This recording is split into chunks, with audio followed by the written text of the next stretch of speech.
I dag skal vi lære at hækle. Undskyld. Jeg har taget noget pink garn med og en hæklenål nummer 5. Man kan se på sådan en banderole her, hvilken hæklenål der passer godt til den her type garn. Det vil sige størrelsen af det hernede, selve krogen. Vi skal først lære at slå op det, der hedder luftmasker.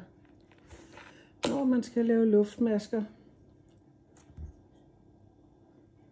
så kan man hænge garnet på pegefingeren.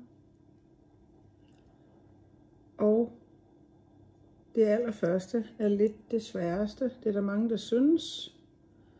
Man holder med 2 fingre her. Jeg prøver at fange kameraet. Så stikker man hæklenålen ind i det mellemrum, man har lavet. Jeg holder med tommel og langemand. Den hænger til tørre på pegefingeren. Jeg gentager. Vi stikker hæklenålen herind og løfter op, så der er god plads her. Nu skal den her hæklenål snurre ind mod mig selv og så tilbage, hvor den er nu. Så det gør jeg nu. Snurre, snurre, snurre, snurre, snurre, så den frem igen. Så har vi hæklenålens første omdrejning. Den sidder her, men vi har ikke lavet den første startmaske endnu. Vi holder lige med langemand ringfinger på højre hånd, så vi har fat i den korte ende her. Med den anden hånd, der kan vi godt snutte lidt rundt. Vi skal bare sørge for, at garnet ligger hen over pegefingeren. Det er vigtigt at have lidt godt fast her, så man ikke kan hive det i det. Fordi man kan ikke hækle, når der ikke er hold i noget.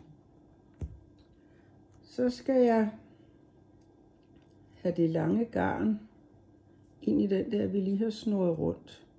Så jeg holder her for neden, går neden under garnet, fanger garnet og hiver den ind igennem hullet. Det gør vi igen.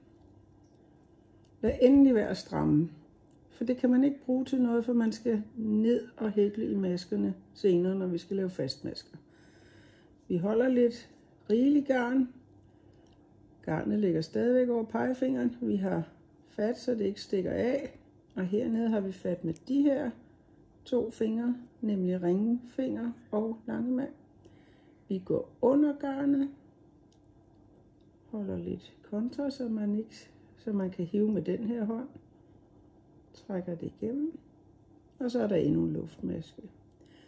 Hvad skal jeg så? Jeg skal under garnet. Hold fast og igennem. Under garnet. Hold fast igennem. Under garnet. Drej en lille smule, hvis den smutter. Hvis man bare gør sådan, så kan man ikke rigtig fange garnet. Hvis man gør sådan her, og så ligesom vender krogen ind mod sig selv, så har man meget bedre mulighed for ligesom at fange det. Og sådan går det derudad. Med en masse flotte luftmasker.